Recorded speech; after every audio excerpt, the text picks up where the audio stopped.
PNC News. Informação que gera valor.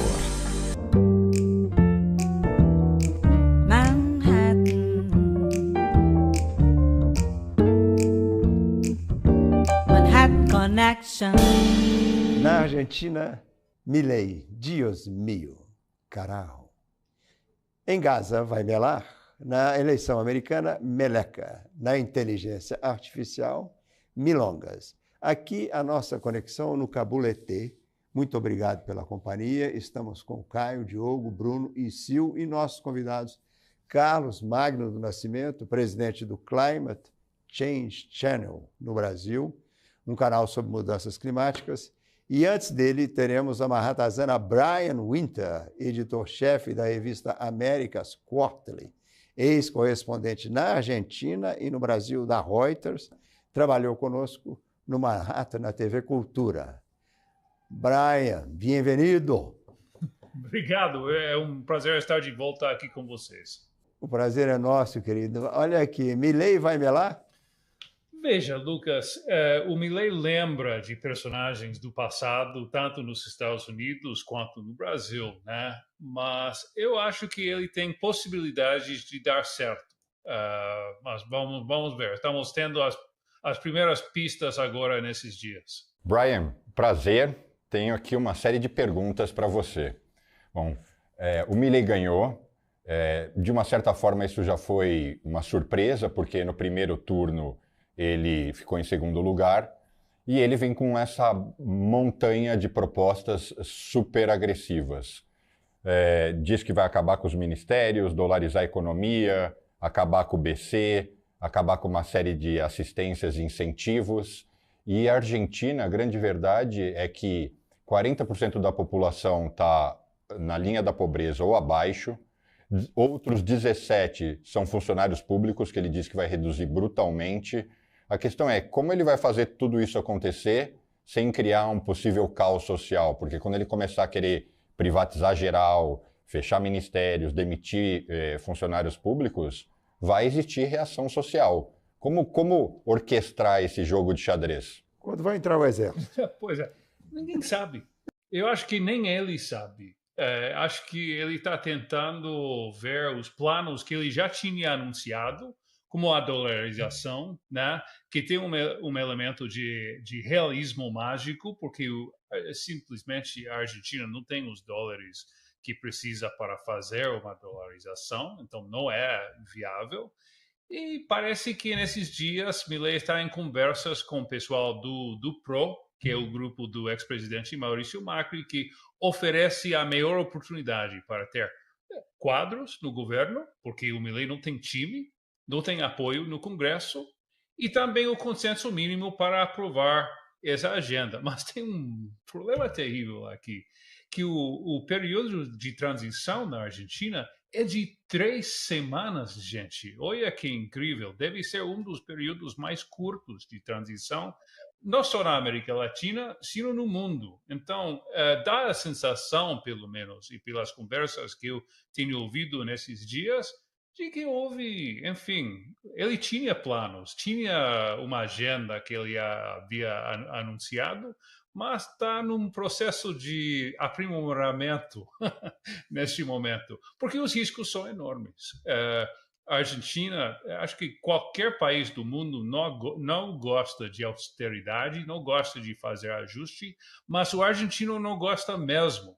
Eu morei lá do 2000 até o 2004, durante a última crise, quando tentaram um plano de estabilização, e deu no que deu, né? 5 presidentes em 2 semanas. Milei está ciente desse risco e tentando ver o plano de voo neste momento. Diga, Diogo. Bom, não tem. A Argentina, a gente sabe que não tem a menor chance de dar certo, né? Assim como não deu certo com o governo anterior, não vai dar certo. Se eles votam para Cristina Kirchner, ou para o peronismo, para o kirchnerismo, é evidente que não vai dar certo jamais. A minha curiosidade é em relação a você, Brian. No nosso caso, nós somos obrigados a ter interesse pelo Brasil, pela América Latina, porque nós nascemos nessa trolha. Mas você, quantas vezes você se arrepende de ter dedicado sua vida nos últimos 20 anos, quantas vezes você já se arrependeu de ter dedicado sua vida a essa porcaria desse continente que não oferece absolutamente nada para o planeta, em matéria de geopolítica, de economia, de cultura, é o vazio absoluto. Você está fazendo um livro sobre São Paulo, a maior cidade da América Latina, e você me disse que não existe um maldito livro a respeito de São Paulo nos Estados Unidos. É inacreditável o desinteresse que nós despertamos. Fala para mim, quantas vezes você se arrependeu nesses últimos anos? Eu vou cortar o Brian. Ele é texano, é um upgrade para ele. O que você está dizendo? Ele subiu na vida, Diogo. Cultura latino-americana maravilhosa. Não, é uma pergunta válida e não é a primeira vez que eu ouço essa pergunta. Eu imagino. De fato, eu estou acostumado a ouvir essa pergunta mais na Argentina do que no Brasil. E meu segredo aqui na sede é que antes de ser um brasilianista texano, eu fui um argentinista texano. Eu comecei a minha carreira lá. Veja, Diogo, eu vi progresso nesses 25 anos que eu venho fazendo isso. Vi mudanças, principalmente no Brasil, nem tanto na Argentina. A Argentina é um caso excepcional no mundo, né? É o país que passou de ser primeiro mundo e um dos países mais ricos há 100 anos, o que é agora, que é um país com praticamente a metade da população em pobreza, e só ficou essa nostalgia pelo passado, que está sempre presente na Argentina, que eu felizmente não ouço tanto no Brasil.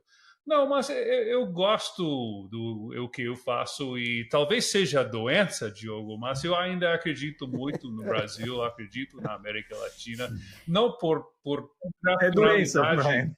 Não é por irracionalidade, é por experiência. O Brasil de hoje, eu acho que é um Brasil melhor, com uma classe média mais forte, com alguns problemas como fome e o desemprego que melhoraram nesses 25 anos desde que comecei a trabalhar com o país. Então, é frustrante às vezes, mas eu ainda gosto dessa empreiteira estranha de ser latino-americanista. Tem suas praias, tem seus restaurantes, tem outros encantos aí. Cultura Olha aqui, linda, Sil, linda. é com você. Comigo, Brian. Eu também concordo. Eu acho a América Latina rica e uma maravilha. Mas a minha pergunta para você é: em 2020, a Argentina foi o maior país latino-americano a legalizar o aborto até 14 semanas. Foi uma vitória histórica, foi um marco nos direitos das mulheres lá na Argentina, das nossas irmãs. Quero saber se com o Milei agora a gente vai ter um retrocesso que nem foi aqui nos Estados Unidos, ou o que vai acontecer nesse sentido? Eu acho que não vai ter revés nesse sentido, porque basicamente porque esse voto massivo pelo Milei foi um castigo para a classe política, um castigo para o peronismo e o kirchnerismo que não conseguiu estabilizar o país, que só piorou as coisas. Também foi um castigo para o grupo do Macri, né, que também não conseguiu no intervalo anterior. Mas não, para mim e para muitos observadores lá na Argentina, não significa enfim, que Milei vai ter chapa branca para fazer o que quiser, especialmente na parte social, na chamada na parte cultural, né? Ele fala de fazer um plebiscito sobre aborto. As pesquisas indicam que, se fizer, o status quo vai se manter. E acho que ele vai ter dificuldades um pouco comparável. Vou citar um exemplo aqui do Bolsonaro. O Bolsonaro foi eleito também com uma margem comparável no 2018. Mas isso não significava, por exemplo, a aprovação da sua pauta armamentista, que pesquisas mostravam que os brasileiros sempre estavam em contra dessa pauta. E agora vamos ver se o Milei consegue entender o verdadeiro significado do seu mandato, ou se, como o Bolsonaro, vai entrar em outras aventuras que não têm apoio da maioria da população. Brian, eles comparam o cabelo do Milei ao do nosso querido Guga Chakra. Mas essa, para mim, é a menor das bizarrices. O cabelo do Guga é mais bonito. Qual é a maior das bizarrices do Milei? A maior das bizarrices. Veja, houve muita coisa que já saiu na imprensa de como usar o médium para falar com seu cachorro morto. Todo esse tema da venda de órgãos também. Ele tem uma relação muito próxima com a sua irmã.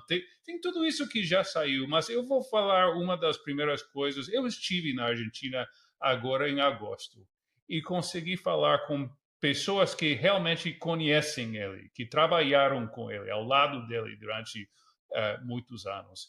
E falaram que é verdade, ele é uma pessoa excêntrica, mas que a figura que começou a sair na televisão argentina nos últimos anos, quando ele realmente começou a chamar a atenção em público, que o Milei real é uma pessoa um pouco mais razoável, é uma pessoa até humilde, às vezes.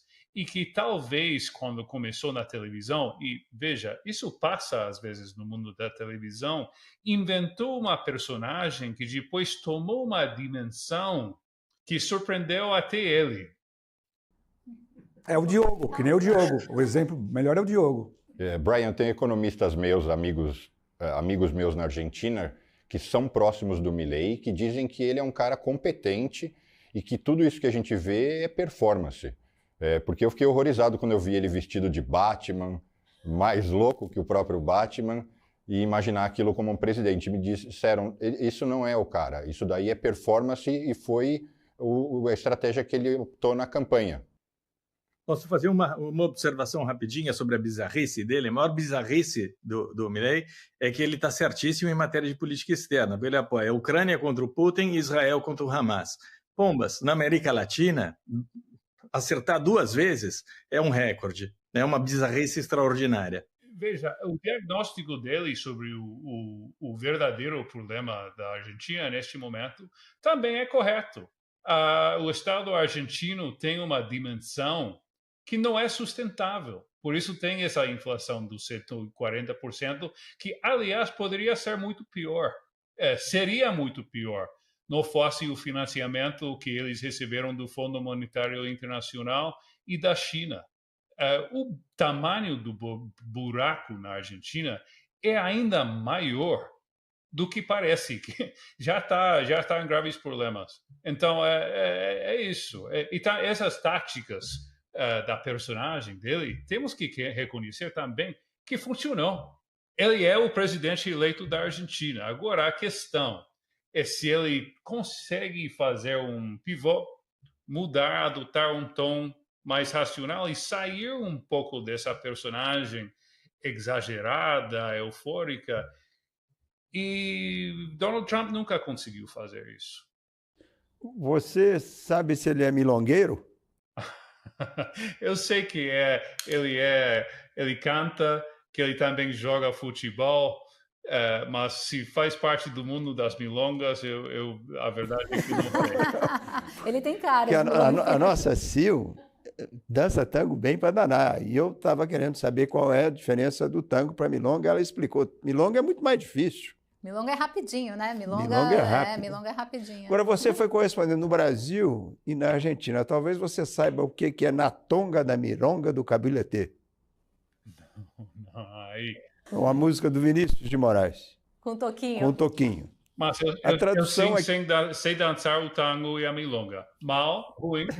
Mas a tonga da mironga você não dança. Na tonga da mironga, você não dança. E agora, na tonga da mironga, você for no mais, vai ter uma definição. Se você for nos outros dicionaristas brasileiros, na definição do toquinho, na tonga da mironga, do cabuletê, os pentelhos no ânus da mãe. Que era uma forma de você escrever uma música sem que os militares, censores, porque era na época da censura, né? Na época do... Então, ninguém entendia que diabo que era na tonga, da milonga, do caburetê. O próprio Vinícius dizia que gostava da sonoridade. De fato, é bacana. Da tanga, isso soa bem.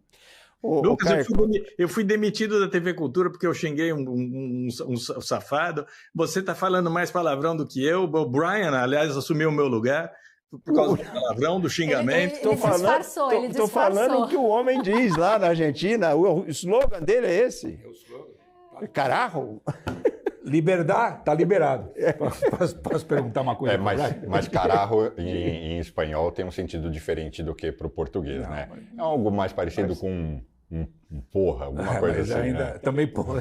É muito palavrão nesse bloco, eu tenho uma gente. pergunta. Em algumas regiões do Brasil só na preposição. internet eu vejo um monte de menina na internet falando essa palavra. Caralho, é minha vez de perguntar. Pergunta, Lê. Brian, vou fazer uma pergunta para você que vai deixar o Diogo mais exasperado ainda. Eu vou sair de Brasil e Argentina e vou para Venezuela, que está pior do que Brasil e Argentina juntos. Bem, temos eleições previstas para o ano que vem. O Maduro vai permitir que ocorra eleição sempre que ele melou o jogo eleitoral. Os candidatos da oposição se radicalizaram. Agora é a Marina Corina Machado, que é bem mais conservadora que os anteriores, como, por exemplo, o Capriles. O que vai acontecer na Venezuela? Vai ter eleição? O Maduro vai permitir que ocorra eleição? Que se houver eleição limpa, ele vai perder. Ninguém sabe com certeza, mas eu acho que tudo isso faz parte de um jogo muito calculado por parte do Maduro, por essa ditadura, né? Eles aceitaram fazer nem uma eleição, uma quase eleição, onde eles vão ditar as regras para ter um afrouxamento nas sanções aplicadas pelos Estados Unidos. Ou seja, houve um acordo com Washington e eles aceitaram fazer uma eleição, com aspas, no ano que vem. Mas eles já proibiram a candidatura da Maria Corina Machado, que, como você falou, foi a candidata escolhida pela oposição numa primária que aconteceu agora há um mês. E o bottom line para mim é que Maduro está mais forte do que há 2 anos atrás. Ele não tem incentivo algum para permitir que haja uma verdadeira eleição. Então ele vai fazer de tudo para fazer de conta que Venezuela é uma democracia novamente, que claramente não é, para tentar manipular a opinião pública internacional e também conseguir mais concessões por parte do governo americano e também dos vizinhos, né? Lula já ficou no palco com Maduro e falou que o único problema na Venezuela é a narrativa e que a Venezuela é vítima de forças internacionais e sanções impostas pelos Estados Unidos. Tocando esse jogo, tentando manipular a opinião internacional, ele vai continuar ganhando o apoio de pessoas como Lula, né? Então, mas eu não tenho muitas esperanças, não. Queria tocar Às vezes meu áudio está um pouquinho picotado e está chegando com um sotaque. Tá correto? Não, sotaque impecável texano. Deve ser um Eu problema, queria lembrar da conexão. uma bizarrice latino-americana essa semana, Brian, no fim de semana, é o seguinte: concurso de Miss Universo. Ela adora. Bizarrice mundial essa. Aí é o Existiu Miss seguinte, Universo em 2023. imagine, a vencedora é da Nicarágua, do regime sandinista. O concurso foi em El Salvador, país das gangues, de um presidente maluco. A promotora do concurso é trans da Tailândia e o concurso está falido.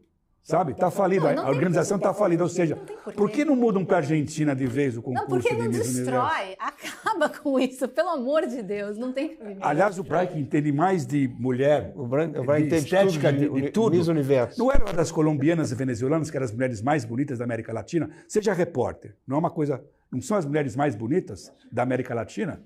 Colômbia e Venezuela? Você vai deixar ele em situação difícil. É a ideia. Veja, a minha esposa é metade brasileira, metade americana, então eu só posso responder que esses são os melhores 2 países do mundo para Realmente. Ele é mineiro, hein? Ele é mineiro, né, Texano? Ai, ai, ai. Mineiro As com argentinas. Nós voltamos no próximo bloco com o Brian e mais bizarrices. O Brasil, o Biden, as eleições americanas e a tragédia de Gaza. PNC News. Informação que gera valor. O que impacta a economia e o mercado global. Aqui no BMC News você acompanha em tempo real a abertura do mercado e todas as movimentações do mundo dos investimentos. Notícias acompanhadas de opiniões de grandes especialistas para ajudar você na melhor tomada de decisão na hora de investir. Eu, Paula Moraes, estarei com você de segunda a sexta, às 9h30 da manhã, no BMC News. PNC News. Informação que gera valor. Já garantiu sua participação gratuita na Batalha dos Traders? É isso mesmo. Nos dias 28, 29 e 30 de novembro, você pode operar mini contratos da sua casa, usando o simulador da Nelogica e concorrer a prêmios incríveis, como iPhones, MacBooks e muito mais. Os 3 melhores traders no ranking irão para a nossa sede do Inter por nossa conta no dia 6/12, para disputar a grande final do campeonato, rodeado por alguns dos maiores especialistas e influentes no assunto, que estarão acompanhando tudo de perto. Não perca a chance de fazer história no maior campeonato de traders gratuito que você já viu. Clique aqui no link e faça sua inscrição agora mesmo.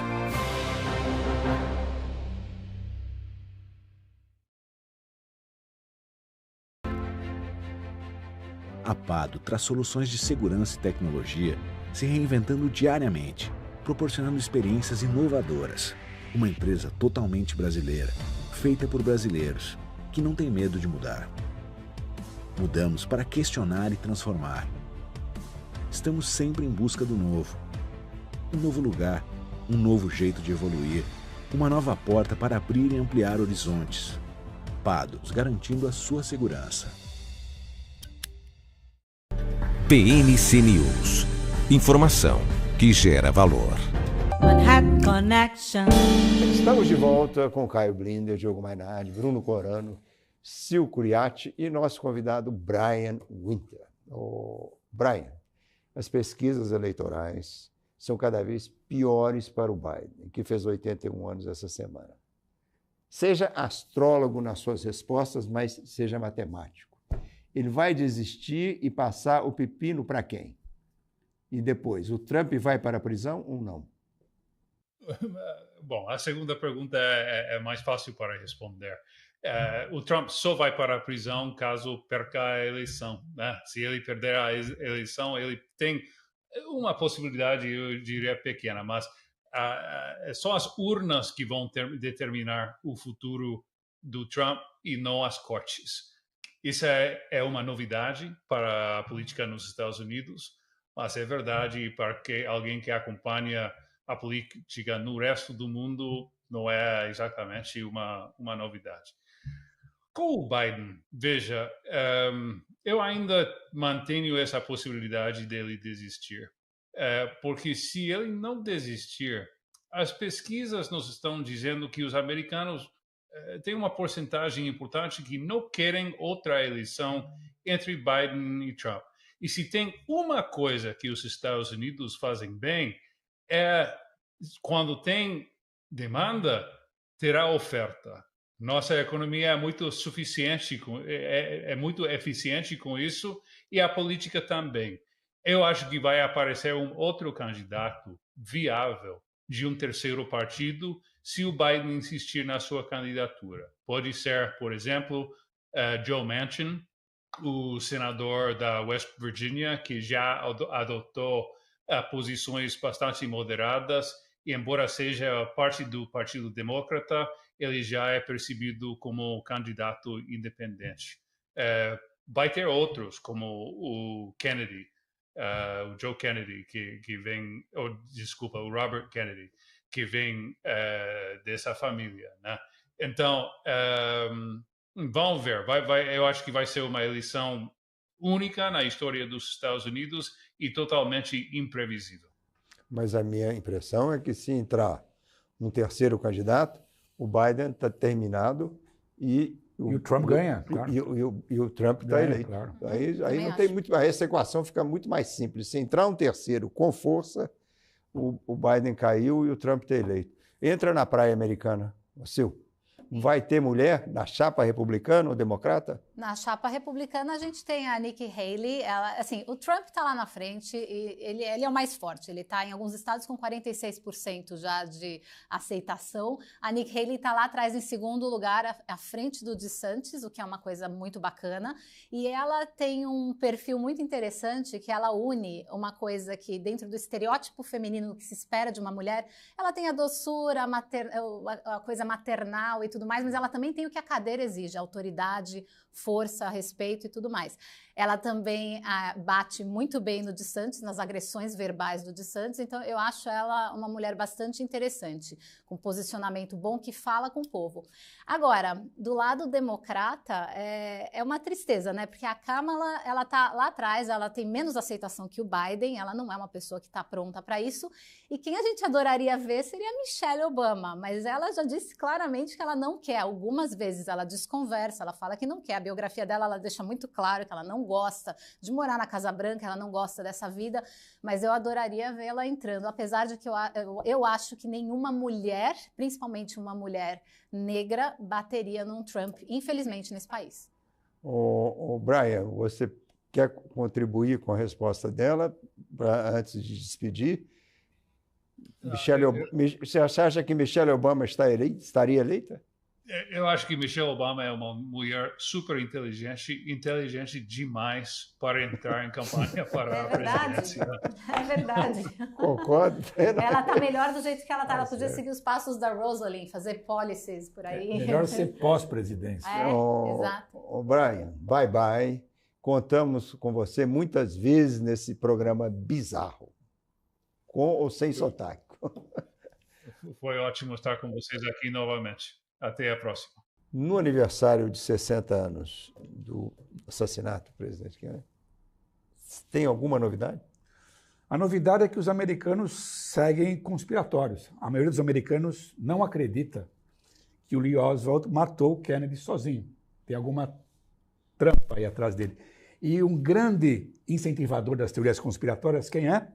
Robert Kennedy Jr., um homem que é movido por teorias conspiratórias no caso da vacina.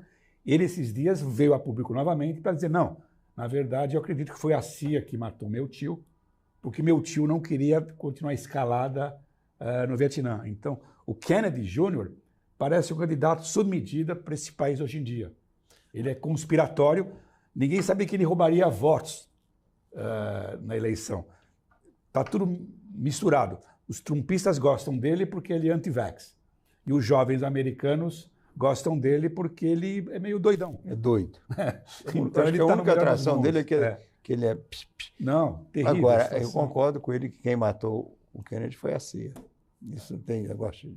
Já fui lá um monte de vezes ver onde é que se atira. É impossível você acertar aqueles tiros todos. Eu sou convencional para burro. Eu acredito na comissão Warren, 25 mil entrevistas.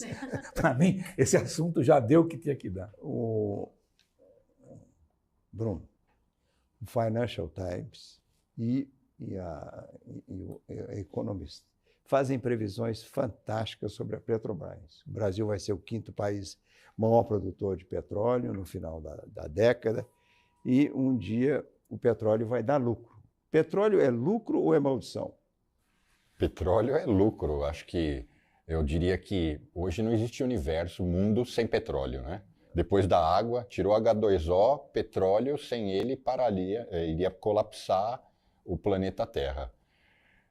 A Petrobras é uma joia, ela tem esse potencial, o pré-sal tem reservas enormes, se eu não me engano, 14 bilhões de barris, um negócio surreal. Já se encontrou as melhores formas de se explorar, a Petrobras vem aumentando muito o investimento para acelerar o aumento de produção. Eles falam que querem levar de 3 milhões de barris para 5,3 milhões de barris muito em breve, até 2030, talvez um pouco antes, talvez um pouco depois. Isso, de fato, colocaria o Brasil como o 5º maior produtor. Agora, a questão não é se vai se atingir isso, a questão são os problemas de como a Petrobras é utilizada.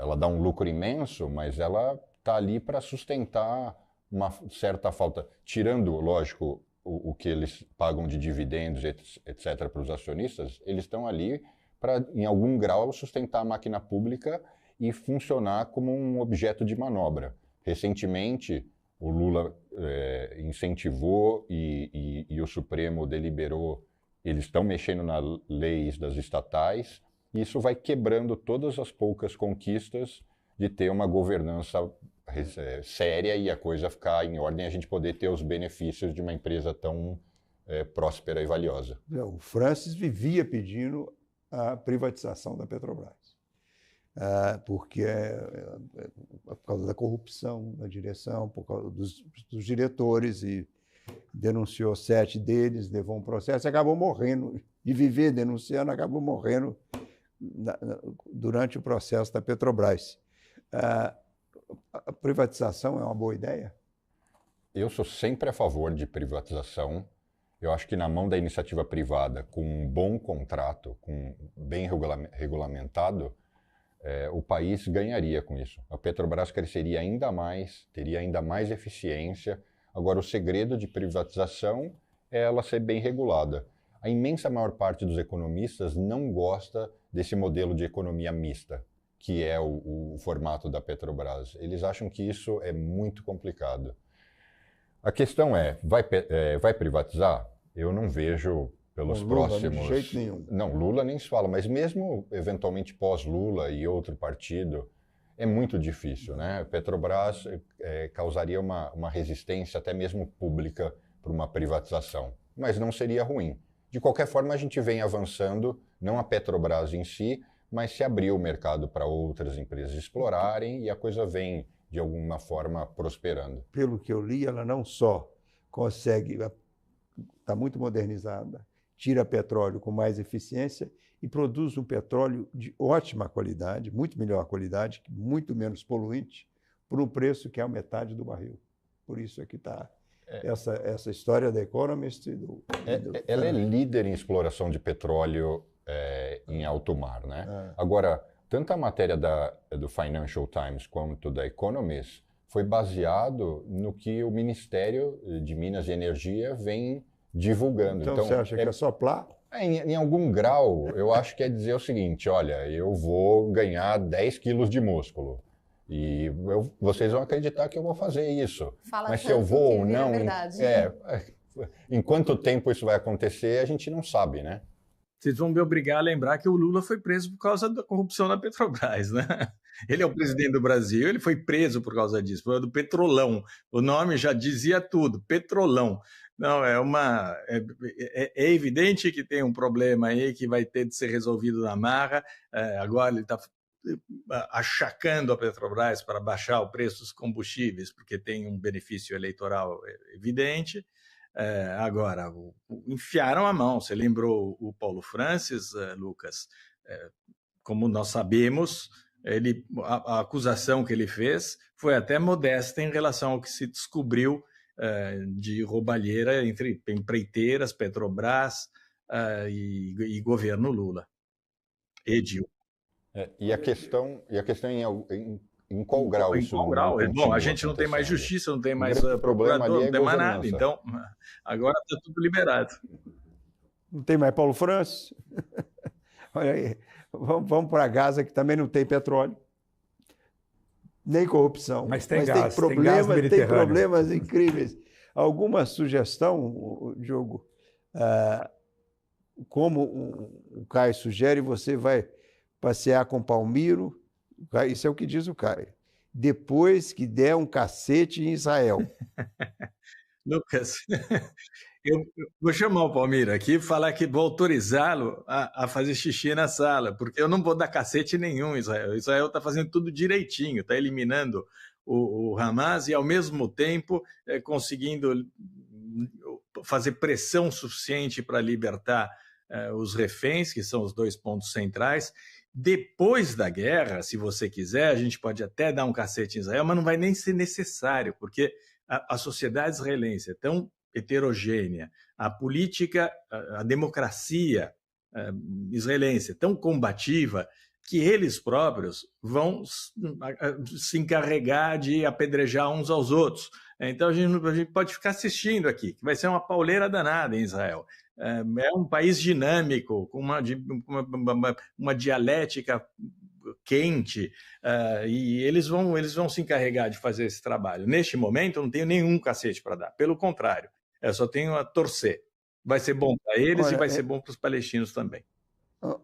Olha, essa democracia vem elegendo um Bibi, que não é exatamente um democrata, um modelo de democrata, e o Times diz que tem 12 repórteres lá e tem análise, não concorda com essa versão sua, que o exército fez tudo certo e as coisas vão todas direitinho dentro do plano de Israel. Parece que não... A imprensa só está comendo barriga em relação a Israel, em primeiro lugar. Em segundo lugar, democracia não é só voto, né? E não é só arranjo eleitoral entre o Netanyahu e os outros partidos. A democracia é muito mais do que isso, a gente sabe. A democracia israelense funciona e vai além do simples voto e dos acordos pré-eleitorais, pós-eleitorais, ou de governo. Isso daí é outro papo. Sobre a guerra é dificílima, a gente sabe que é uma guerra complicadíssima de se combater. Evitar a matança dos palestinos é uma proeza que tem de ser feita a cada operação, e o que nós vimos em várias circunstâncias foi a tentativa desesperada de Israel de tentar poupar a vida de civis e, ao mesmo tempo, pegar os bandidos, pegar os criminosos. A gente não sabe exatamente quantos morreram, mas muita gente morreu. Eu vi recentemente esse número, dos 24 batalhões do Hamas, 10 foram dizimados, não existem mais. Então, antes de falar mal do exército israelense, eu esperaria um pouquinho para ver o resultado dessa guerra. Fez discurso ou foi só um plato? Meio discurso. Meio discurso. Agora eu discordo um pouco sobre sucinto, para os padrões dele. Os padrões argentinos do Diogo, que ele é argentino, como ele falou, foi sucinto. O problema do Netanyahu, o Diogo fala assim, vamos esperar e depois há um ajuste de contas. O Netanyahu não é Churchill. O problema do Netanyahu é que ele não é nem Chamberlain. O que aconteceu em maio de 40 na Grã-Bretanha foi simples. Quando os alemães invadiram a Bélgica, a Holanda e a França, o Chamberlain chegou e falou assim, pediu demissão, eu sou um fracassado, eu não segurei a barra. Aí ele ligou para o líder da oposição, Attlee, trabalhista, e falou, segura, vamos formar um governo de coalizão, de emergência na guerra. Os trabalhistas disseram, não, a gente forma com o Churchill, não com você. Ele foi embora. Então, Israel tem que acontecer isso. Tem que ter um governo de emergência nacional, porque não é depois da guerra, porque você tem que pensar o que vai ser depois da guerra agora. E com Netanyahu você não faz isso. Esse que é o problema. Ele vai brecar todo o processo de construção de algum tipo de caminho diplomático. Ele vive em torno da sua colisão de extrema-direita de governo, que vai atravancar o processo e atrapalha, inclusive, o papel moderador, que é fundamental, do governo americano. Obviamente que os americanos são aliados de Israel, mas o Biden também, além da idade, ele exerce um papel de supervisor de Israel, para dar um controle do que Israel faz, inclusive para aceitar a ideia de que você tem que turbinar uma liderança alternativa ao do Hamas. O que o Netanyahu, nem isso ele aceita. Ou seja, ele tem que ser castigado desde agora. Eu espero que a sociedade israelense, em breve, faça isso, porque não dá. Porque ele não consegue nem demitir os ministros supremacistas dele, os malucos que falam em genocídio de palestinos. Sabe, ele não exerce o papel dele de líder de uma nação em guerra. Ele continua sendo líder de uma facção política. Voltamos no próximo bloco com Caio, Diogo, Bruno e o nosso convidado, Carlos Magno Nascimento. PNC News. Informação que gera valor. O que acontece no mercado financeiro no Brasil e no mundo está na BMC News. São 24 horas de programação para ajudar o investidor na melhor tomada de decisão. Independência e jornalismo sério. Não estamos plugados em nenhuma instituição financeira. Isso nos dá liberdade de levar a informação sem nenhum viés e sem conflitos de interesse. Ser a ponte entre as notícias, empresas, especialistas e os investidores. Tudo de uma forma dinâmica e com uma pitada de bom humor. Informação que gera valor, você sempre vai encontrar na BMC News. Mercado de capitais, o motor dos negócios no mundo. Há 20 anos a Capital Aberto vive esse universo, informando e formando você. Agora começa um novo capítulo. Uma capital mais dinâmica, assertiva e completa. Notícias, análises, entrevistas, cursos. Em um mundo generalista, somos especialistas. Conteúdo e formação feitos do mercado para o mercado. Capital Aberto, feita de dentro. Conheça a Brasil Paralelo, o único streaming que oferece uma experiência completa, que começa antes de cada filme com a sinopse em vídeo e continua depois que os filmes acabam com as análises e podcasts sobre o que acabou de assistir. Somos o grupo de comunicação que produziu Brasil, a Última Cruzada, a série de história que mudou a forma do brasileiro olhar para o seu passado. Junte-se às mais de 600 mil famílias que assinam a BP. Entre no site brasilparalelo.com e faça sua assinatura. Olá pessoal, eu sou Felipe Ferreira da Com Dinheiro e eu tô vindo aqui convidar vocês para assistir o nosso Você com Dinheiro, o programa que traz aí as maiores mentes do mercado financeiro brasileiro para um bate-papo de almoço com vocês. Aquele bate-papo com gestores, multifamily offices, assets, administradores e as principais empresas de capital aberto para aquele bate-papo que faz o mercado financeiro brasileiro acontecer. Todos os dias ao 12:30 aqui na BMC News. Aguardo você. BMC News. Informação que gera valor. BMC News. Informação que gera valor. Manhattan Connection. Estamos de volta com o nosso convidado, Carlos Magno Nascimento, jornalista do clima, presidente do Climate Change no Brasil, Climate Change Channel no Brasil. E ele o Carlos estreou a previsão do tempo no Jornal Nacional. O Carlos, muito bem-vindo, muito obrigado pela sua participação. Sabe que o Nelson Mota e o Paulo França achavam que você era parecido com o general Colin Powell. Você era parecido com ele ou era sacanagem do França e do Nelson? Uma grande figura, sim, Nelson, porque eu entrava com o mapa, né, atrás do Brasil, o Colin Powell entrava com o mapa do Kuwait, da guerra do Kuwait, da situação lá, então tinha essa característica. Você sabe que acho que ele nunca te contou, mas os dois fizeram uma música para você. Não sabia, não. Uma marchinha de carnaval. Mas é muito sacana, gente. O Diogo está reclamando que eu estou falando muito palavrão aqui. Essa marchinha não pode tocar. A marchinha foi composta na cozinha da agência Reuters, onde a gente gravava o programa lá em 1995, né? Então era uma coisa de cozinha mesmo. No nosso café da manhã. Café era na cozinha. Pois é. Então, e aí os dois vieram com essa marcha. Essa marchinha que realmente não dá para cantar. Intocável nos dias de hoje. Depois o Lucas te canta no bastidor. Agora vamos deixar o Carlos Magno trabalhar. O Carlos, você está muito requisitado esse ano, só dá tragédia de clima um dia atrás do outro, e especialmente essa semana por causa da morte de uma fã da Taylor Smith num concerto do Rio. Muitas tragédias em concertos. Agora, morrer de calor é a primeira vez?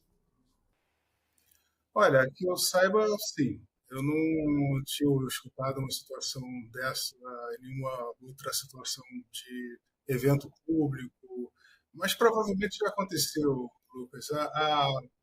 O estresse físico em situações dessa, com muita aglomeração humana, né, cria temperaturas absurdas.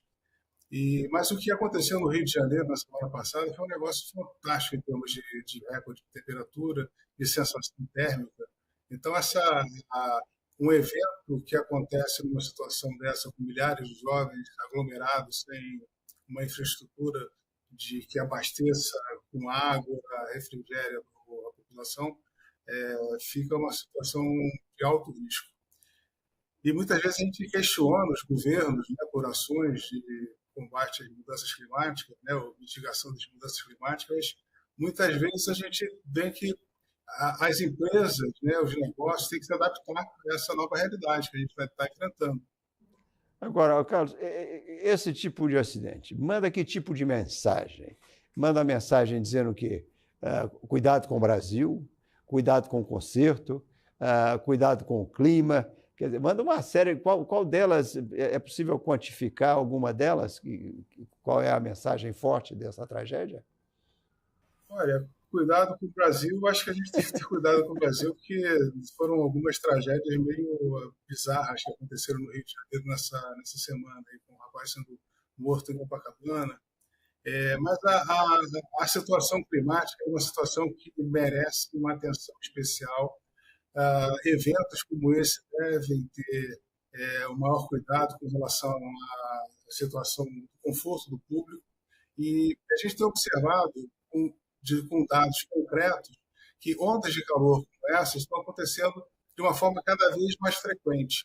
Na década de 90 eram 7 dias de ondas de calor forte, agora a gente está enfrentando 50 dias por ano com ondas de calor. Então, essa é uma tendência que está acontecendo gradativamente em função do aquecimento global e vai continuar acontecendo. Então, a gente tem que se adaptar. As empresas têm que se adaptar. O Carlos é seu. Carlos é meu. Carlos, eu estou muito feliz de ter você aqui. Eu adoro o tema. A minha pergunta para você é relacionada à inteligência artificial. Há quem diga e quem tenha muito medo que a inteligência artificial venha substituir os seres humanos e na nossa obsolescência a gente está fadado ao fim. Eu, particularmente, não acredito nisso. Eu acho que o que pode acontecer é que a aceleração do desenvolvimento de inteligência artificial possa acelerar também o aquecimento global. E aí sim a gente morre porque o planeta vai ficar inóspito. Eu queria a sua opinião sobre inteligência artificial endereçando mudanças climáticas sem estragar tudo do outro lado. É possível? Eu acho que sim. A inteligência artificial, ela recentemente, um estudo mostra que, usando a inteligência artificial, você consegue melhorar a qualidade da previsão do tempo, né? Há uma evolução não só no uso da modelagem, que é a aplicação da física no movimento da atmosfera, mas também no uso dessa inteligência para ajudar os negócios, ajudar as tomadas de decisão com relação a vários eventos extremos que acontecem em determinados pontos. E eu acredito que na nossa área, em termos de mudanças climáticas, a inteligência artificial ela vai ter um papel muito importante. Mas é menos profilaxia e mais endereçar os problemas quando eles vêm, né? É mais uma coisa de a gente consegue aqui se precaver contra um desastre que está para acontecer e não evitar o desastre em si. Eu acredito que sim. Não acho que evitar. Bom, Bruno. Carlos, prazer falar contigo. O tema que a gente vai falar aqui é clima, tem uma total correlação hoje com o universo econômico, porque o mundo está numa corrida atrás de fontes renováveis e limpas de energia. A gente tem aí, o Brasil está com 89% da sua planta com energia limpa e renovável, então hidrelétricas e todas essas fontes limpas, mas o resto do mundo não está nessa mesma sintonia. Está todo mundo correndo atrás, a Alemanha numa parceria com o Brasil para conseguir produzir hidrogênio e tantas outras frentes acontecendo. Só nesse primeiro semestre desse ano, mais de 160 usinas entraram em operação, usinas de energia limpa. A minha pergunta é, o Brasil está bem na foto mesmo? Acho que sim. Nós temos uma matriz energética renovada. A energia solar está cada vez aumentando a sua participação dentro dessa matriz. A energia eólica já mostrou e mostra a sua eficiência. E mais do que isso, a gente vê aí a Petrobras e outras empresas de petróleo no planeta investindo em estudos de aprimoração das energias renováveis, da aplicação das energias renováveis dentro dos seus países, né? Aqui no Brasil, a gente vê a participação da Petrobras bastante intensa, chamando a academia para debate, e aplicação mesmo.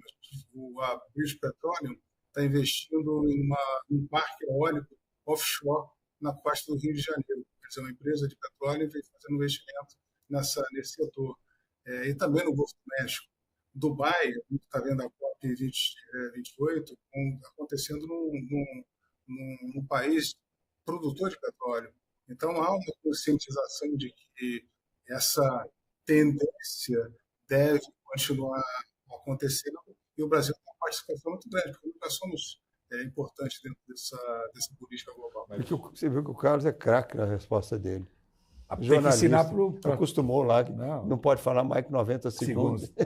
Mandamento Lucas Mendes. Mas olha aqui, Carlos, antes de passar você para Veneza, que também vive os dramas climáticos, a morte da Swift aumentou a audiência do seu canal? Quantas pessoas, muita gente acompanha seu canal? O canal, nós criamos a Climatempo há 35 anos atrás, quando a meteorologia tinha um baixo índice de acerto, e nós acompanhamos nesses últimos 35 anos uma evolução tecnológica na previsão meteorológica. Hoje em dia, um canal de televisão com informações de meteorologia não faz mais sentido, porque você consegue pegar a informação de meteorologia do celular a qualquer momento, recebendo alertas em SMS, WhatsApp e tudo mais. Por outro lado, a gente vê a sociedade evoluindo em termos de conscientização das mudanças climáticas, né? Tentando entender o que está acontecendo, e a gente vê que um canal com a característica como o nosso tem um espaço interessante de mostrar quais são principalmente as boas notícias, né? As ações das empresas, as ações dos governos com relação a essa tendência de melhoria da nossa qualidade de vida. Então, eu acho que o canal chega num momento especial e a gente está tentando trazer a ciência e explicando o que está acontecendo com o planeta de uma forma especial, principalmente para os jovens que gostam dos nossos documentários. Veneziano, eu nunca vi você escrever nada sobre mudança climática. Olha, a minha expectativa, eu era muito cético em relação à nossa capacidade de deter, de conter o aquecimento global por questões econômicas, mas eu confiava numa grande revolução tecnológica. Eu errei nas duas frentes. A economia gastou-se uma enorme quantidade de dinheiro, o que se gasta aqui na Europa ainda, para tentar, com fontes renováveis, por exemplo, gasta-se uma enormidade, mas aquele grande salto que se esperava tecnológico não houve. Não sei se o Carlos tem algum chute nessa área, que se tem alguma frente que promissora, realmente promissora, fusão fria, que sei lá, o hidrogênio verde era uma esperança, mas é tudo meia bomba, né? Não há nada, o carro elétrico é uma carroça pesada, nada que realmente que tenha funcionado. Agora, Veneza é um exemplo do que nós teremos que fazer. Agora não inunda mais a cidade, porque finalmente colocaram as barreiras móveis aqui e que protegem a cidade das grandes inundações. Isso vai ter de ser feito no mundo inteiro, vai custar dinheiro para danar, e o planeta vai ter de se proteger, porque muito do aquecimento global é irreversível, né, Carlos? Eu acredito que a conscientização, Diogo, é a grande evolução que vai acontecer com relação a esse setor. Porque a evolução ela vai ser gradativa. Provavelmente, nós veremos no futuro catástrofes climáticas enormes, porque não há tempo, mesmo que a gente reverta totalmente, todos os países passem a ter energias renováveis, acabemos com a queima de combustíveis fósseis, o impacto no planeta já é irreversível. Porém, se há uma conscientização, negacionismo é colocado de lado e a sociedade evolua, a gente tem condição, na virada do próximo século, mudar a situação, mudar esse quadro. Mas não é uma situação fácil, porque o mal já está feito. Eu também não acredito que a gente vai conseguir reverter isso em pouco tempo, não. A gente vai ter que conviver e certamente tentar mitigar essa situação nos próximos tempos se ouvir a ciência. Suas dúvidas foram todas respondidas ou você tem alguma? Eu tenho uma pergunta de 90 segundos. Não estou brincando.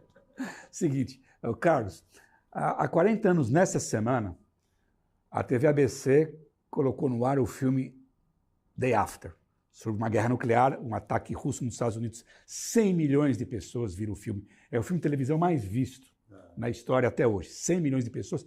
E era um momento de pânico nuclear apocalíptico nos Estados Unidos. Naquele momento da Guerra Fria, havia o medo realmente de um ataque russo, que o mundo ia acabar no Day After, né? Minha pergunta é o seguinte, questão climática é uma coisa apocalíptica, mas não é o Day After. E existe uma urgência, mas é uma urgência mais cadenciada.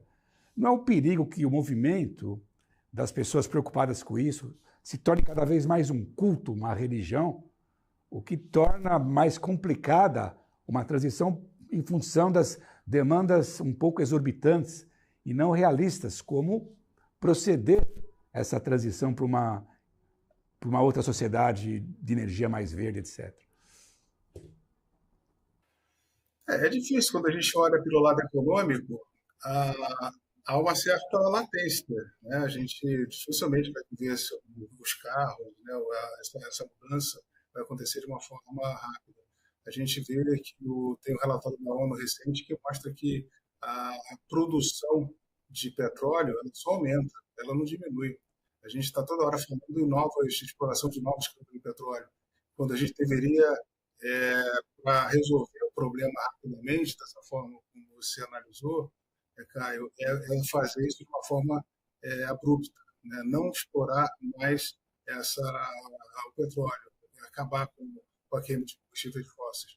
E isso tem uma tendência. A gente está indo exatamente pelo caminho que é o caminho natural da sociedade humana, que é o dinheiro, a produção, é a riqueza. A Petrobras não vai parar de explorar petróleo. Ela pode até incentivar os novos caminhos de energia renovável, mas, de certa forma, isso não vai acontecer de uma forma rápida.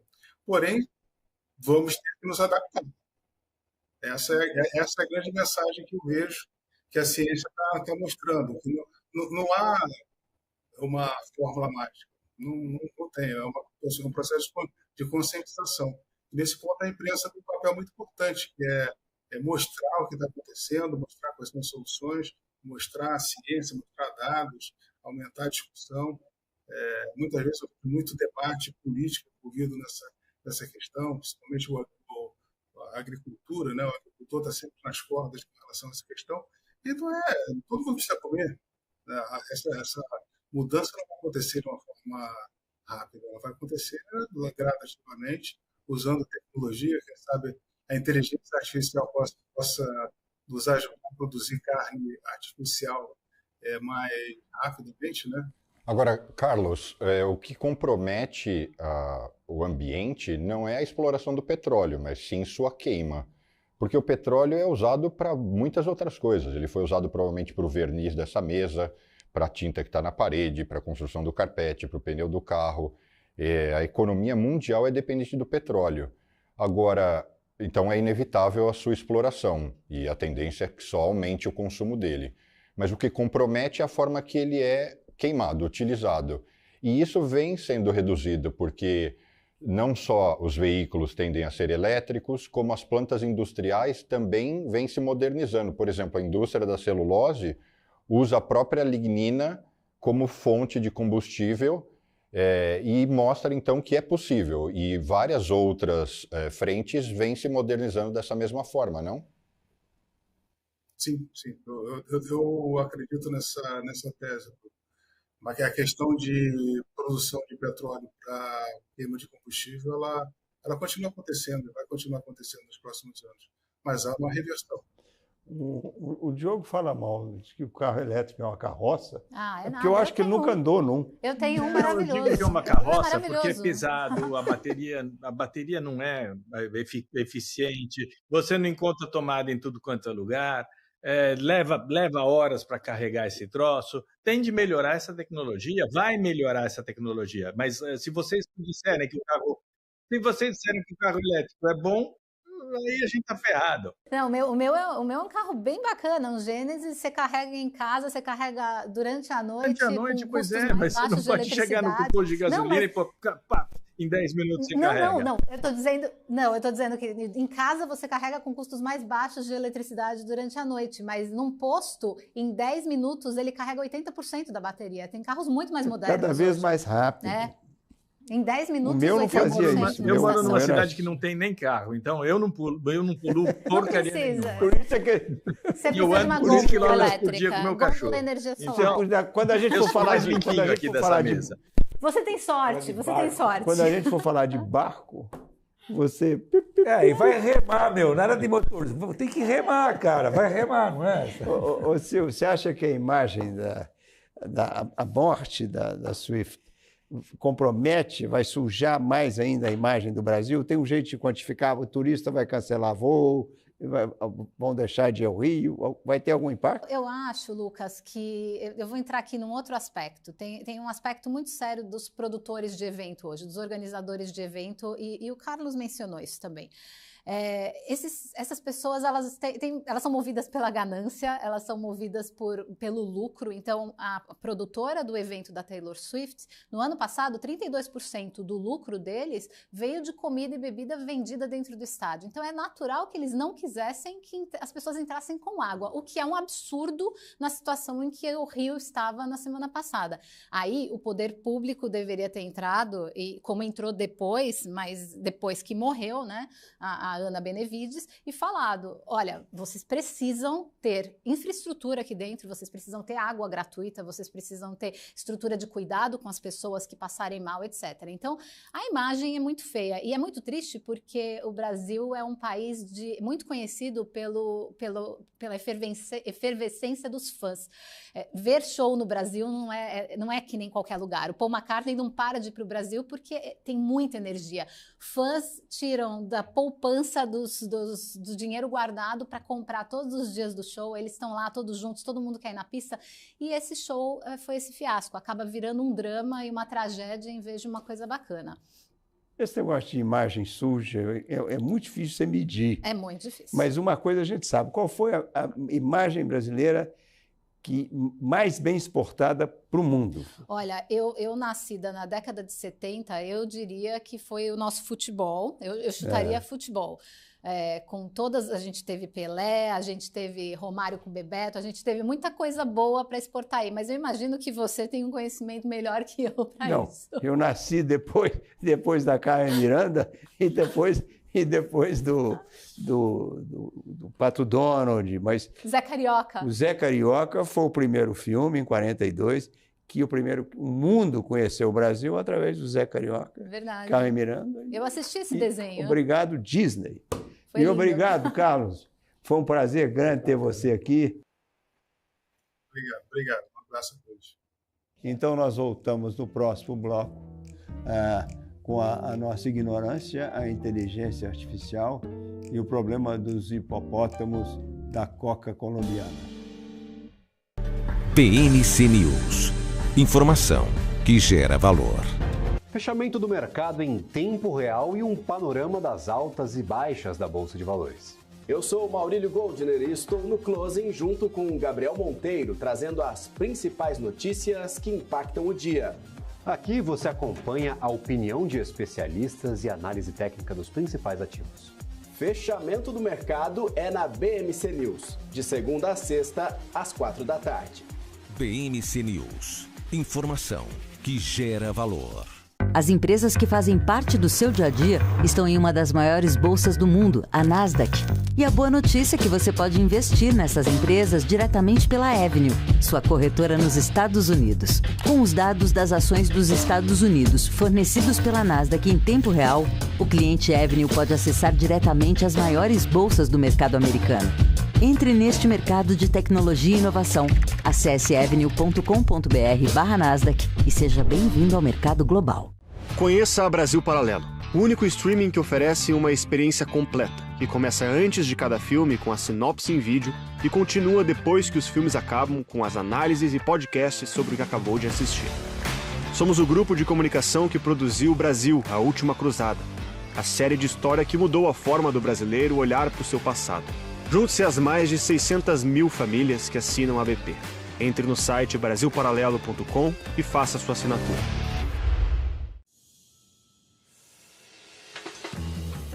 Eu sempre busquei a excelência. Para mim, dar o máximo é o mínimo. Poder contar com quem me entende. Tá aí uma coisa essencial para o meu sucesso. Aqui a gente encara seus desafios como se fossem nossos. A excelência do BTG está em cada detalhe que faz sentido para você. Sua trajetória merece essa experiência. BTG Pactual. Dê um BTG na sua vida. PNC News. Informação que gera valor.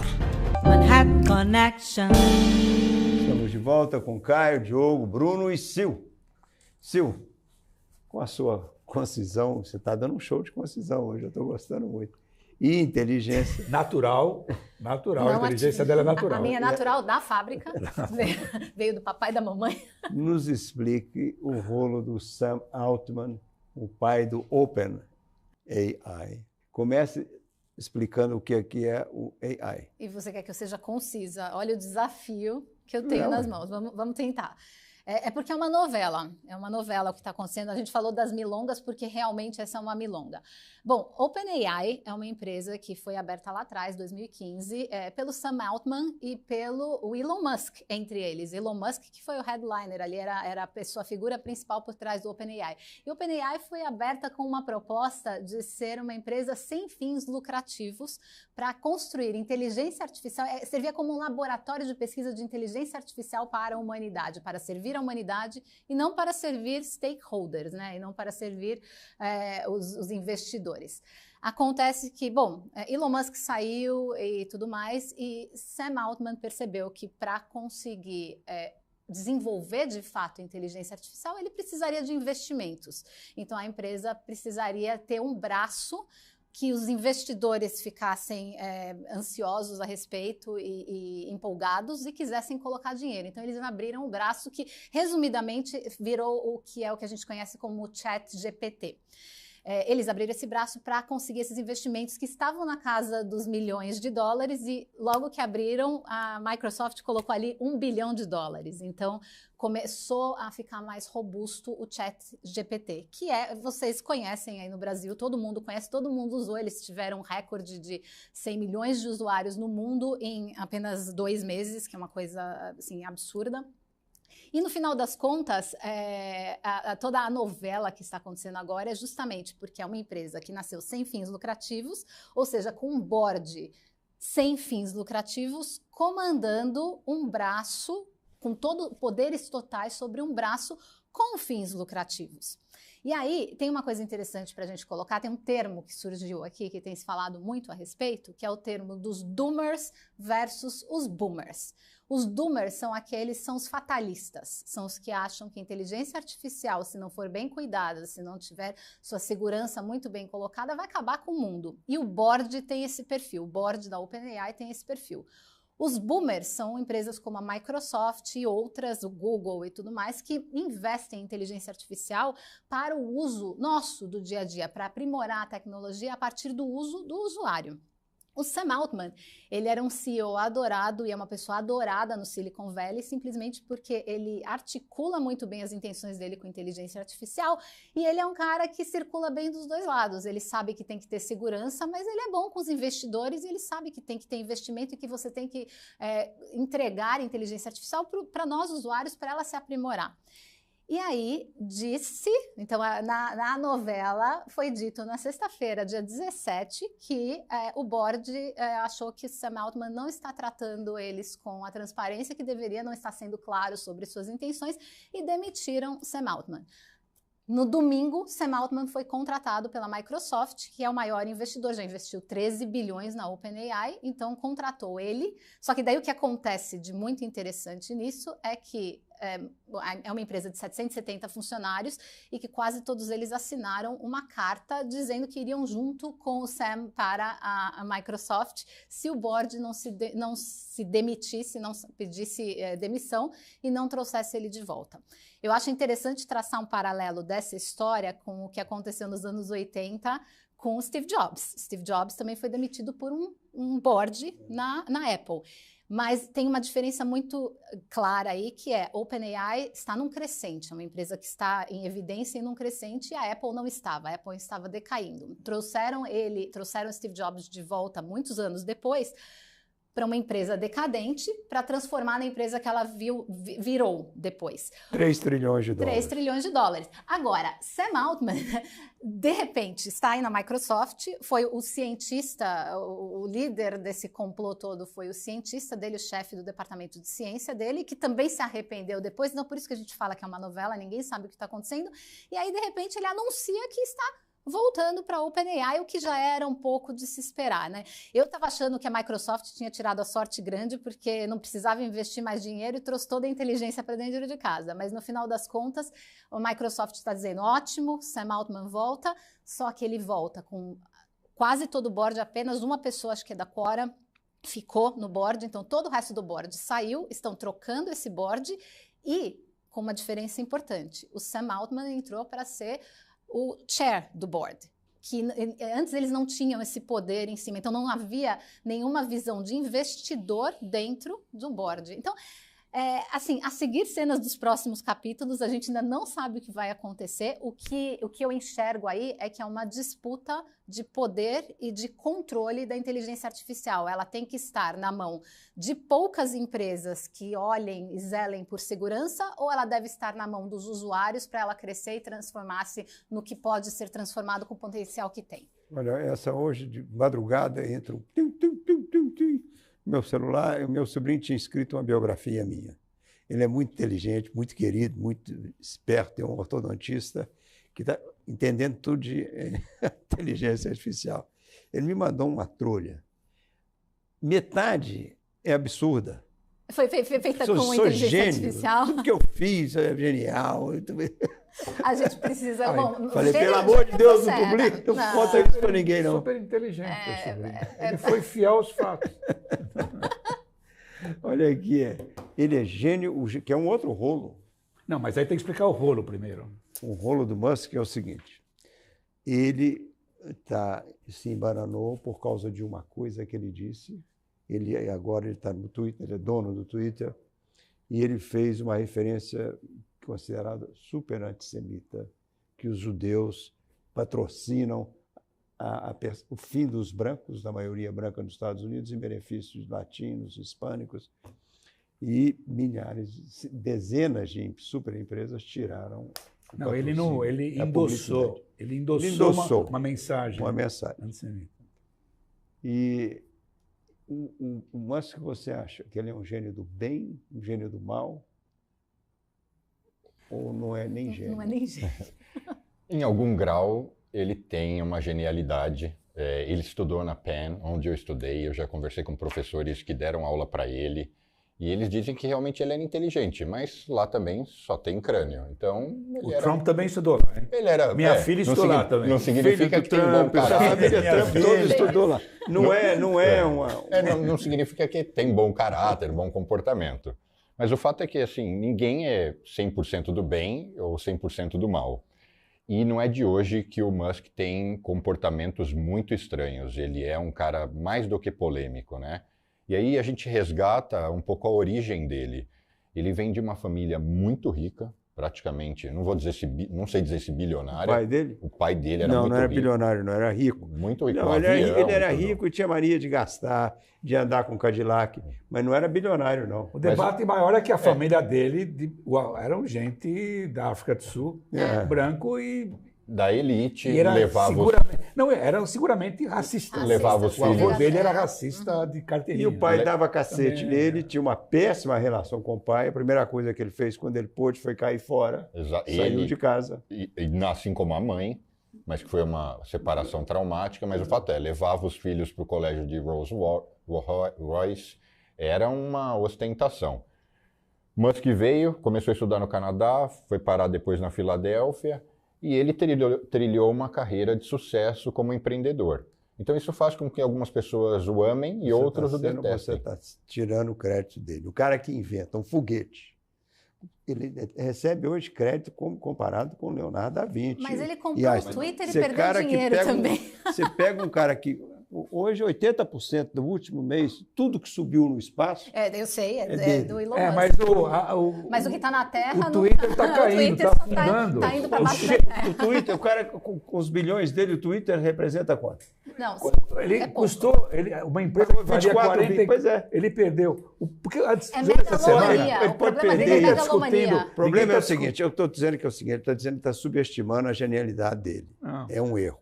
O cara que descobre como é que ele sozinho começa a ir atrás de como é que tira um foguete. A NASA gastava 10 vezes mais do que ele o foguete. Manda o foguete, pega o foguete, desce no lugar certinho. Um cara que descobre, inventa o carro elétrico saindo do zero. A genialidade não é dele, não está nesse ponto. Ele não é um superfísico, um engenheiro. Então, ele está mais para um investidor e um gestor. Então você está enganado. Ele foi o cara que buscou, por exemplo, Tesla. Não foi ele que criou o Tesla, ele não é o fundador. Ele foi lá e comprou a empresa, ainda tirou o dono. O livro parecido com a história o debate essa semana não é se eleger. O debate dessa semana é muito claro. Ele é ou não é antissemita? Esse que é o debate. E o debate é o seguinte. São dois debates. O Isaacson, que ele está subestimando o biógrafo dele diz o seguinte: eu não posso garantir que ele seja antissemita, mas o cara que dá espaço na plataforma dele para tanto antissemita é uma coisa tão grave como ser antissemita. O segundo ponto, discordando de ele você. O outro ponto, ele se diz um campeão da liberdade de expressão absoluta. Na verdade, ele gosta de liberdade de expressão para ele, ou para a gente. Ele é um bully. Ele é um bully que fala em liberdade de expressão. Hoje, nessa semana, ele está processando as empresas que estão denunciando. Não é de hoje que ele sofre bullying, né? Não, essa semana ele está... do Putin também. Ele está denunciando as empresas que o denunciam. Então ele está usando o poder dele. De acordo de tudo, menos com essa parte que ele não fez. Ele sabia tudo de foguete. Bem escrita. Tudo de foguete. Sabia parafuso de foguete. Ele iria lá, enchia, e ele demitia engenheiro, porque se o foguete quando dava errado, ele falava, deu errado por quê? Aí ele descobria porque deu errado. Só não tem parafuso na cabeça. E demitiu então, mas isso não é genialidade, ele tem muito conhecimento, é um cara inteligente, competente, mas a maior competência dele foi trazer os melhores engenheiros para trabalharem. Então é como tem se... muito dinheiro, então ele tinha muito recurso. A comparação dele com a NASA é que é como a NASA é pública e ele fez uma operação privada, otimizada, melhor gestor. Não devendo Não estou dizendo que de né, forma alguma ele é incompetente ou burro, ou nada disso. Ao contrário, nem teria como. Está subestimando. Ele é gênio. Ele é gênio. Pode ser um gênio do mal, ele é gênio. Ele entrou nessa lista do Isaacson, que escreve biografias sobre gênios. Da Vinci, Einstein. Mas então a questão que fica é o seguinte, vamos ver daqui a uns anos, porque a economia é cíclica e até onde a SpaceX vai suportar uma eventual virada de mercado brusca, como foi, por exemplo, 2008 ou situações como essa, porque os negócios, a Tesla vem dando lucro, mas os outros negócios, eles dependem de capital. Ele é um inovador.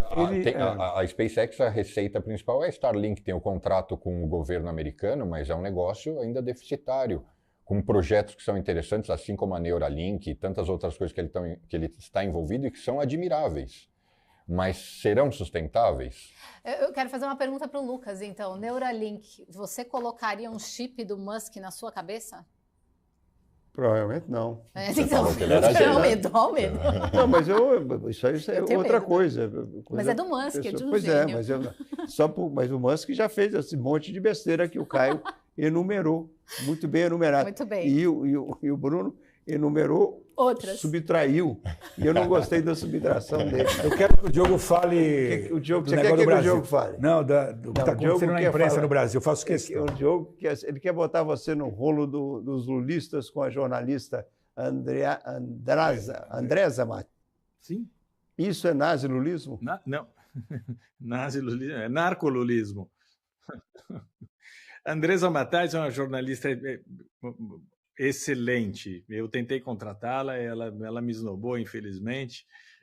mas a matéria que ela fez no Estadão, perfeita, que não pode ser questionado nos fatos, ela só apresentou os fatos. Os fatos eram a mulher do líder do Comando Vermelho no Amazonas, mulher de um narcotraficante, foi recebida 2 vezes no Ministério da Justiça, entre outros lugares do governo federal, por 2 assessores do Flávio Dino.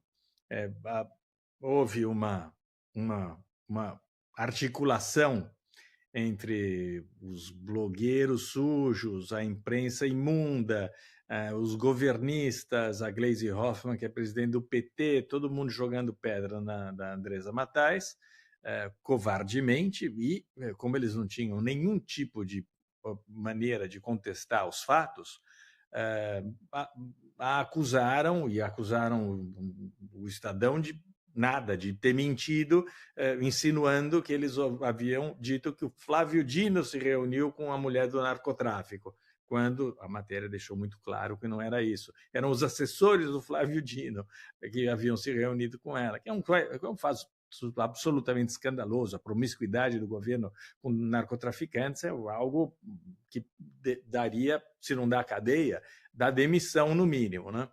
E o PT a gente conhece, a gente sabe o que faz. O PT age de maneira suja contra a imprensa, sempre agiu.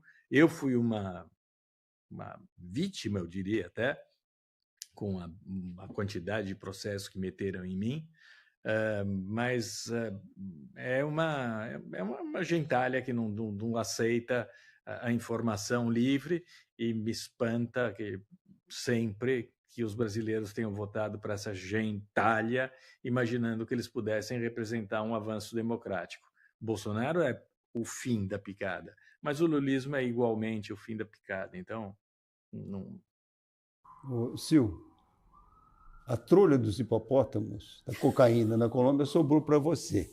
Você tem alguma história melhor? Se não, conta para a gente, mas rápido, porque o Caio tem que ir ao banheiro. Já tem 2 histórias. Eu quero fazer mais xixi que o hipopótamo. Tadinhos hipopótamos. Essa história dos hipopótamos, eu vou te falar, eu não amo isso, porque eu acho que bichinho tem que estar no seu habitat. Então, o Pablo Escobar trouxe 4 hipopótamos lá atrás. Que ano que foi isso? Nos 80. Foi nos anos 80. Hoje tem 170, né, hipopótamos, mais que 170 hipopótamos na Colômbia. É um problema porque desde o que eles comem, agricultura, até excremento, é tudo um problema para porque para é tudo a situação. solto, destruindo tudo lá. Não. Mas, gente, não é culpa do hipopótamo, é culpa do ser humano que está levando o bicho para onde não tem que levar. É culpa do hipopótamo. Não é. O hipopótamo tem que... Vão dar um teco neles. Não, hipopótamo volta para casa. Eu acho que o panda também tinha que ter ficado... Está devolvendo para cá de novo? Não, panda fica na China, dá monumento para as pessoas, não deixa bichinho em casa. Mas olha, a decisão lá tem uma turma que quer matar e tem uma turma a favor da eutanásia. Mas é muito difícil pegar um hipopótamo, fêmea ou macho, e fazer uma cirurgia no meio da selva à noite. Deus me livre. É complicado. Tadinhos dos bichinhos. Olha aqui, nós chegamos nos finalmente. Muito obrigado por vocês nos aguentaram esse tempo todo. E nós vamos terminar com o filósofo e escritor Pedro Maciel, que escreveu um diário perdido de Shakespeare. Esse é o título do livro. São umas sacadas filosóficas muito engraçadas, curtas, sábias, bem-humoradas. O lançamento do livro foi do alto do prédio Oscar Niemeyer, em Belo Horizonte. O Pedro foi lá em cima e julgou o livro na Praça da Liberdade, porque ele é contra lançamento de livro em livrarias. Ele lançou. Nós agradecemos e esperamos vocês na próxima semana. Muito obrigado.